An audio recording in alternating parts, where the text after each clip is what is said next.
ముఖ్యమంత్రి వైఎస్ జగన్మోహన్ రెడ్డితోనే రాష్ట్ర అభివృద్ధి సాధ్యమని ఎంపీ వైఎస్ అవినాష్ రెడ్డి పేర్కొన్నారు.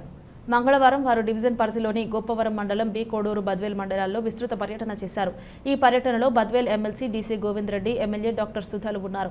ఈ సందర్భంగా వారు మాట్లాడుతూ వైసీపీ ప్రభుత్వ పాలనలోని ప్రజలకు అన్ని రకాల సంక్షేమ పథకాలు సమృద్ధిగా లభించాయన్నారు. తండ్రి బాటలోని తనయుడు పయనిస్తూ నిరంతరం పేద ప్రజల అభ్యున్నతి కోసం కృషి చేశారన్నారు. జిల్లాతో పాటు బద్వేల్ డివిజన్ అభివృద్ధి బాటలో పయనింపజేశారన్నారు. జగనన్న కంటే కూడా మనందరికీ కూడా ఎంత ముఖ్యమైన ఎన్నికన్నా ఈ ఎన్నిక పేదలకు పెత్తందారులకు మధ్య జరిగే ఎన్నిక. పేదల వైపు జగన్మోహన్ రెడ్డి గారు ఉన్నారు, పెత్తందారుల వైపు చంద్రబాబు నాయుడు, జనసేన, బీజేపీ మరియు కాంగ్రెస్ పార్టీలు పెత్తందారుల వైపు ఉన్నాయి. ఇవాళ ఇవన్నీ కలిసి జగన్మోహన్ రెడ్డి గారికి నష్టం చేయాలని చెప్పి చూస్తూ ఉన్నాయి. ఈ 5 ఏళ్లలో ఒకసారి ఆలోచించండి, జగన్మోహన్ రెడ్డి గారు ముఖ్యమంత్రి అయినాక మన బడులు మారినాయా లేదా ఒకసారి ఆలోచించండి. నాడు నేడులో భాగంగా స్కూళ్ళు మారినాయి. పేదల పిల్లలు కూడా ఇంగ్లీష్ మీడియం చదవాలా, వాళ్ళు ప్రపంచంతో పోటీ పడే పిల్లలుగా తీర్చిదిద్దాలని చెప్పి ఒక ఉన్నత ఆశయంతో జగన్మోహన్ రెడ్డి గారు ఇంగ్లీష్ మీడియం తీసుకొచ్చారు.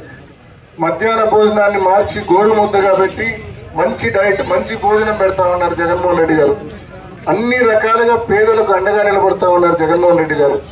ఆసరా, చేయూత, అమ్మఒడి, ఈబీసీ నేస్తం, కాపు నేస్తం, ఇట్లా ఎన్నో పథకాల ద్వారా నిజంగా పేదరికాన్ని తగ్గించారు. పేదలకు అండగా నిలబడ్డ నాయకుడు జగన్మోహన్ రెడ్డి గారు. మరి ఈ రకంగా అప్పట్లో దివంగత ముఖ్యమంత్రి డాక్టర్ వైఎస్ రాజశేఖర రెడ్డి గారు సంక్షేమ పథకాలు తీసుకొచ్చారు. ఆరోగ్యశ్రీ, ఫీజు రీయింబర్స్మెంట్, 108 వంటివి. జగనన్న ముఖ్యమంత్రి అయినాక అవన్నీ కంటిన్యూ చేస్తూ మళ్ళా ఈ అనేక కొత్త పథకాలు తీసుకొని వచ్చారు.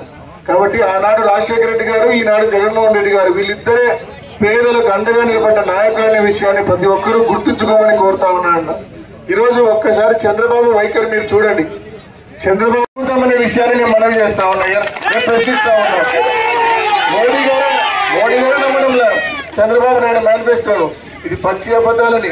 కేవలం చంద్రబాబు నాయుడు గారు వైఖరి ఎలా ఉంటుందంటే, ఏరు దాటే వరకు ఓడమల్లన్నా, ఏరు దాటాక బోడిమల్లన్నా అన్నట్టుగా ఎన్నికలు అయ్యే వరకు ప్రజల దేవుళ్ళు అంటాడు. ఎన్నికలు అయిపోయినాక ఇచ్చిన హామీలన్నీ గాలికి వదిలేస్తాడు, విస్మరిస్తాడు. కాబట్టి మరొకసారి చంద్రబాబు ట్రాప్ లో ఎవరు పడద్దు. గతంలో మోసపోయాం. గతంలో రైతు రుణమాఫీ అన్నాడు, డ్వాక్రా రుణమాఫీ అన్నాడు, ఇంటింటికి ఉద్యోగం అన్నాడు. ఉద్యోగం ఇకపోతే నెలకు 2000 చొప్పున 5 ఏళ్లకు 1,20,000 డబ్బిస్తా అన్నాడు.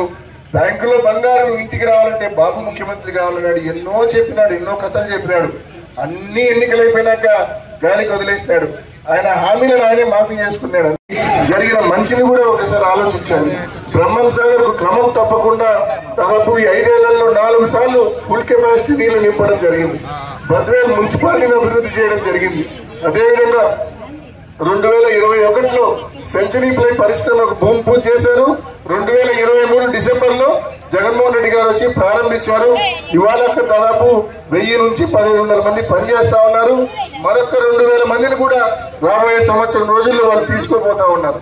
కాబట్టి పరిశ్రమలు కానీ ఆర్టీఓ ఆఫీస్ ను రాజంపేటలో కాకుండా బద్వేల్కి తీసుకురావడం అయితేనేమి, అదేవిధంగా మున్సిపాలిటీలో రోడ్లు అయితేనేమి, అదేవిధంగా బ్రహ్మం సాగర్ నుంచి తాగునీటి వసతి, ఎన్నో కార్యక్రమాలు జగన్మోహన్ రెడ్డి గారి చొరవ వలన, జగన్మోహన్ రెడ్డి గారు జగనన్న ప్రభుత్వం చేసిన పనుల వలన మనకు మంచి జరిగిన మాట వాస్తవం.